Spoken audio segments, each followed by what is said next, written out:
quand la tristesse arrive, je sais tu es là, toujours près de moi.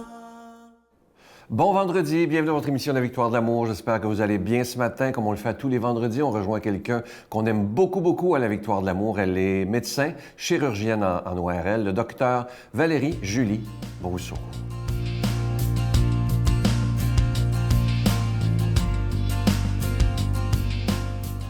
Bonjour, ici le docteur Valérie Julie Brousseau pour la chronique Nomade du désert. On continue notre série ensemble sur l'écoute. Aujourd'hui, je vous donne un exemple concret. Imaginez que vous avez une amie, quelqu'un qui est proche de vous, qui vous arrive puis qui vient vous raconter un problème qu'il vit dans sa vie. Je vous invite à regarder bien attentivement comment vous allez réagir. Moi, je sais que parfois, confession complète, ma disposition est la suivante. La personne me raconte l'histoire, puis j'ai déjà comme 5 ou 6 raisons de penser que la façon que la personne voit les choses, c'est pas la bonne manière. Parce que moi, je vois ça complètement différent d'elle. Puis clairement, son optique n'est pas la bonne, puis ça fait partie du problème.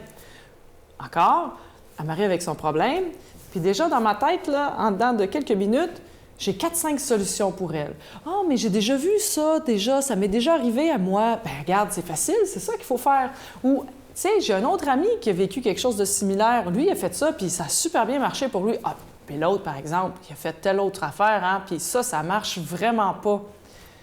Je suis pas en train d'écouter la personne devant moi, là. Je suis pas en train de l'aider, pas en tout. Mais pas du tout. La personne ne va pas arriver puis prendre la sélection d'histoires qu'on lui a racontées pour se dire « Ah, c'est ça que je devrais faire », comme si c'était un choix multiple pour sa vie. Ça ne l'aide pas. Quand je suis en train de lui raconter mon expérience personnelle ou les histoires dont j'ai parlé, ou que je suis en train d'essayer de la convaincre que sa vision des choses n'est pas la bonne, ce que j'essaie de faire, là, en fait, c'est un mini-moi. Vous avez peut-être vu les films avec les mignons, là, avec les petits-enfants, là, ou est-ce que c'est des petits moi que j'essaie de reproduire partout? C'est une forme indirecte de narcissisme. On est tous prônes à ça. C'est facile de dire à l'autre, ce que tu vois, c'est pas correct. Moi, ce que je vois, c'est correct. Moi, aujourd'hui, je vous vois pas. Je vois la caméra qui est devant moi. C'est exact ce que je vous décris là. Ce que vous voyez, c'est autre chose. 2 personnes, 2 points de vue différents. Si on n'est pas capable de prendre ça en considération, sans cesse, on va avoir un problème de communication ensemble. Parce que d'emblée, notre rapport à la réalité est de 2 positions différentes avec 2 vues différentes.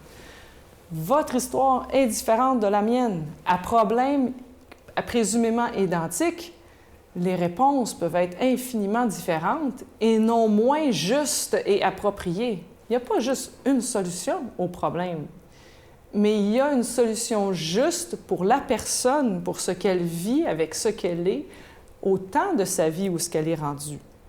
Les solutions qu'on a à 20 ans ne sont pas les solutions qu'on a à 40, 60, 80. Ce n'est pas la même réalité.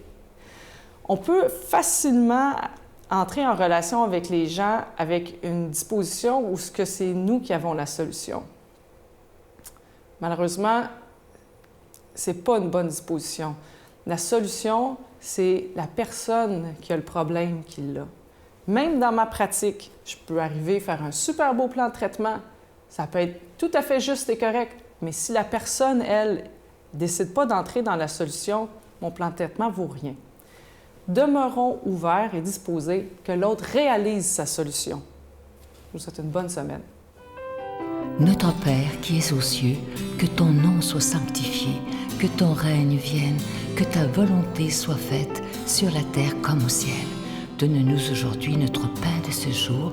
Pardonne-nous nos offenses comme nous pardonnons à ceux qui nous ont offensés.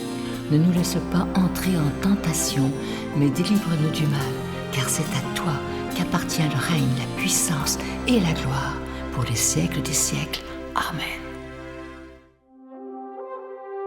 Dans le cadre des festivités du 25e anniversaire de la Victoire de l'amour, nous vous invitons à un pèlerinage inoubliable en France, en compagnie du père Michel-Marie Brigitte Bédard, Miguel Padilla et la participation occasionnelle de Sylvain Charon. Nous visiterons Lourdes, Saint-Malo, Mont-Saint-Michel, Lisieux et Paris. Nous assisterons au spectacle musical Bernadette de Lourdes qui attire des foules du monde entier. Célébration eucharistique avec le père Michel-Marie, du 25 septembre au 6 octobre 2020. Information 1-877-277-4412.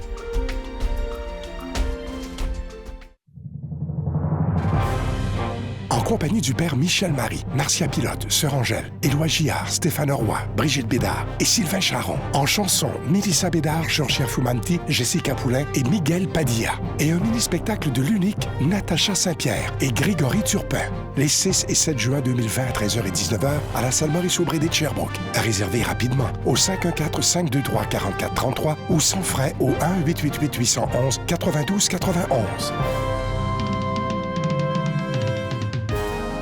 Je suis tellement content de vous parler de ce cadeau du mois de janvier 2020. Il s'agit d'un livre que j'ai écrit qui s'intitule « Demandez et vous recevrez. Ayez l'audace de croire en l'impossible ». Imaginez, c'est l'édition de 2020 parce qu'il a paru avant. Déjà, plus de 30 000 personnes se sont procurées. Et je vous en parle depuis quelques semaines, mais il y a même une dame, je crois qu'elle est rendue à plus de 100 copies parce que ce livre a changé sa vie et elle en donne autour d'elle pour que, justement, la vie de ses amis puisse changer. Et moi, je vous le dis, si vous mettez en pratique ce qui est écrit dans ce livre-là, vous ne prierez plus jamais de la même façon et vous allez même être surpris de la façon que vous allez prier et de voir vos prières être exaucées. Parce qu'il y a dans la Bible, dans le Nouveau Testament, Jésus nous donne des secrets, mais malheureusement, on ne les met pas en pratique. Je vous rappelle que c'est avec un don de 25 $ et si vous en voulez deux, avec un don de 40 $, je vous donne l'adresse, la Victoire de l'amour, case postale 120, succursale Boucherville à Boucherville, le J4B 5E6, je vous la redonne, la Victoire de l'amour, case postale 120, succursale Boucherville à Boucherville, le J4B 5E6. Également par téléphone, par carte de crédit, du lundi au vendredi de 8h30 à 16h30 dans le 514-523-4433, 523-4433 ou sans frais le 1-888-811-9291, 1-888-811-9291 et aussi sur notre site Internet. Vous savez que c'est un moyen très rapide, sécure et efficace de faire votre don, le www.lavictoiredelamour.org. Alors, je vous redonne le titre du livre, « Demandez et vous recevrez. Ayez l'audace de croire en l'impossible. » Je vous remercie de tout mon cœur de votre générosité.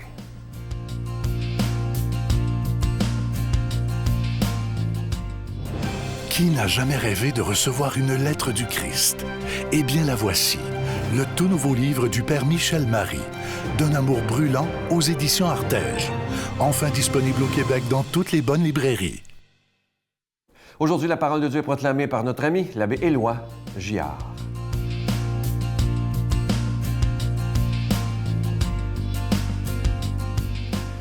Bon matin, chers amis. Quelle joie de vous retrouver. 24 janvier. Ah, l'hiver. Il doit en avoir une bonne moitié derrière nous.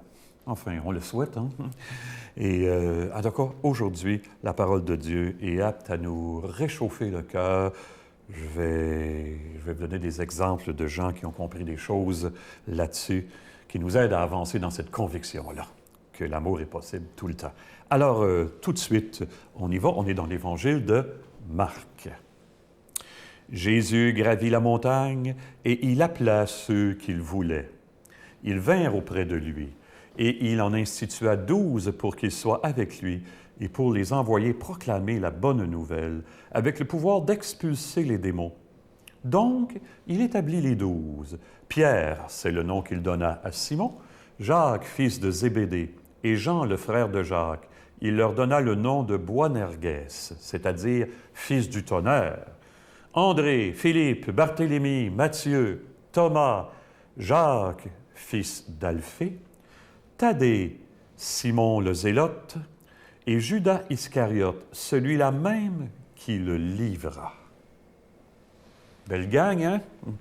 Ils sont loin d'être tous pareils quand on se met à regarder un petit peu ce qu'ils ont fait dans l'Évangile, leurs interventions. On s'aperçoit qu'ils sont loin d'être tous pareils. Pour aborder Qu'est-ce que Jésus a voulu vivre avec eux? Je vous amène à Los Angeles en commençant ce matin. Il y a là un prêtre tout à fait extraordinaire. Il s'appelle Gregory Boyle. Gregory, c'est un homme qui accomplit sa mission de prêtre dans le milieu de la drogue. Et vous savez que Los Angeles, hein, la violence liée à ce monde-là, c'est terrible. Ça prend une espérance invincible à cet homme-là pour faire ce qu'il fait.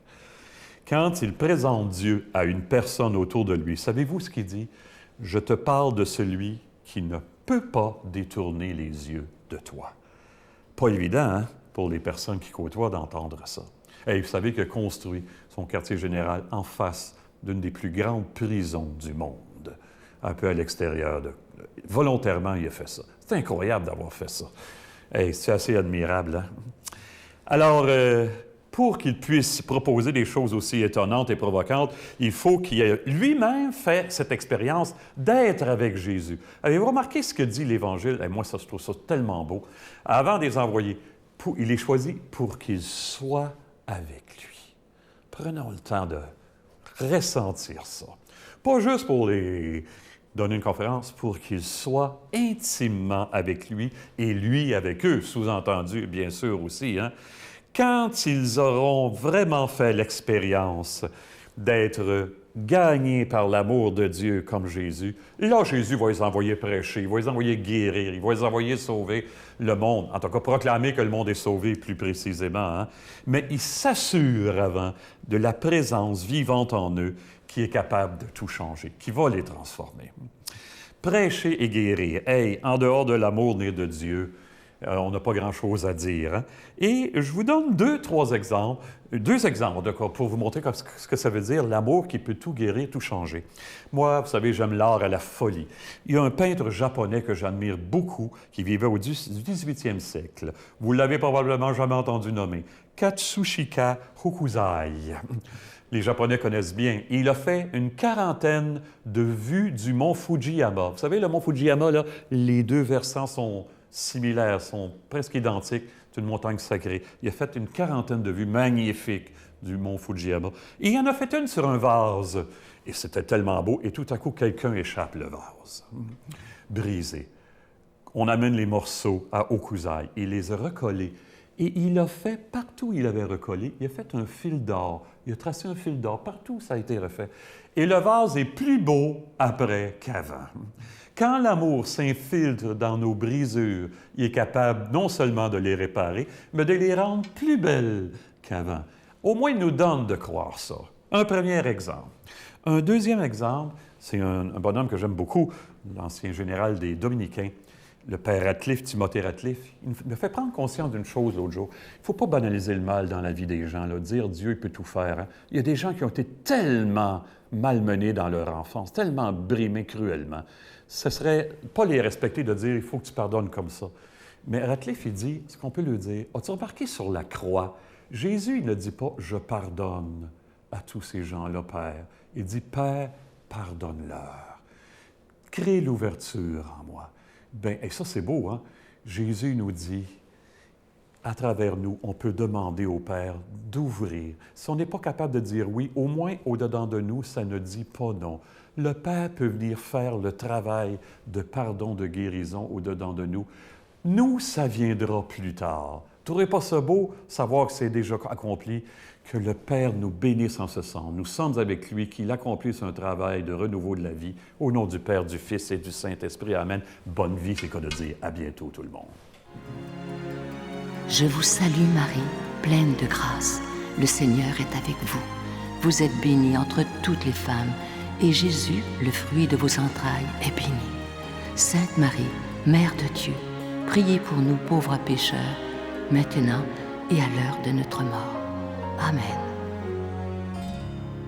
Je vous invite à ne pas manquer l'émission de dimanche. Vous savez, il y a des gens parfois qui nous marquent et cette personne-là m'a vraiment marqué. Elle est religieuse, sœur Catherine Aubin. Elle habite en Italie, à Rome, et elle a fait un livre absolument magnifique, « Les 7 maladies spirituelles ». Moi, je vous le dis, je l'écoutais, là, et je l'aurais écouté pendant des heures, tellement c'était intéressant et clair. Je vous le dis, faites-vous ce cadeau-là, ne manquez pas l'émission. autre dimanche. Bye. Au fond, effectivement, pendant beaucoup de siècles, on a plus centré sur le péché au lieu de centrer sur la grâce. Car ce n'est pas le mal qui est originel, mais c'est le bien qui est originel.